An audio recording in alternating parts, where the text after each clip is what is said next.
Pred mesiacom, krátko po vypuknutí krízy okolo zdravotných sestier, bol štáb našej televízie na tlačovke Radoslava Bardúna, majiteľa súkromnej nemocnice v Malackách.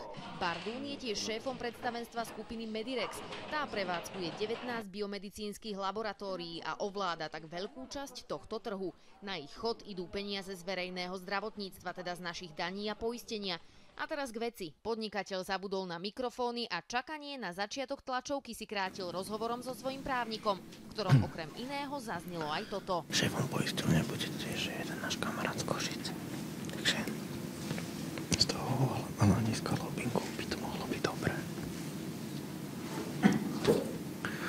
My ako teraz tie labaky sú dobre nastavené, ale my sme museli v záujme dobrých zmluv prospektívne sa zdať roku 2010, sme to mali nadlimity 4,5. Dve úprimné vety z úst vplyvného podnikateľa v zdravotníctve odhaľujú hneď niekoľko vecí. Poďme teda po poriadku. Poprvé, tu vidno, aké úzke sú na Slovensku väzby medzi štátnou správou a biznisom. Náš kamarát z Košic. A že niektorí podnikatelia sú dobre informovaní o krokoch politikov. Šéfom poisťovne sa 3 týždne po nahratí rozhovoru skutočne stal Košičan Marcel Foraj. Do funkcie ho vymenovala ministerka zdravotníctva Zuzana Zvolenská. Pred vyše týždňom Markíza ho odtedy viackrát požiadala o rozhovor, no neúspešne. Foraj odmietol. Faktom zostáva, že Bardún o jeho budúcom vymenovaní vedel minimálne týždeň predtým, ako Ficova vláda vôbec prebrala žezlo. Radosť biznismena z Forajovho nástupu do štátnej poisťovne však odhaľuje aj ďalšiu slabinu systému. A to takú, že tok peňazí z poisťovní do zdravotníckych zariadení závisí aj od toho,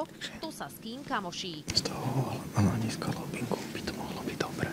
A to je pre trh s chronickým nedostatkom zdrojov zlá správa. Na základe akých kritérií poisťovňa prideľuje zdravotníckym zariadeniam limity? Odpoveď na túto otázku, napriek tomu, že je to napísané v zákone, nie je úplne jednoznačná.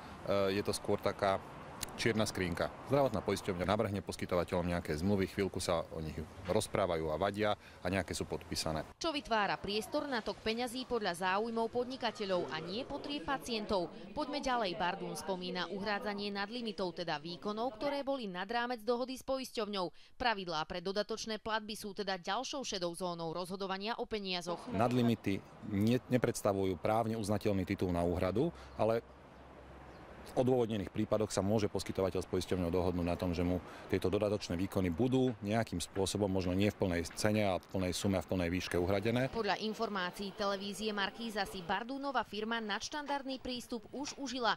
Minulý rok jej nadlimity štátna poisťovňa preplatila. Tie labaky sú dobre nastavené. Čo bolo v danom čase podľa našich informácií neobvyklé. O oficiálne dáta sme požiadali aj štátnu poisťovňu, no tá nám ich do uzávierky neposkytla.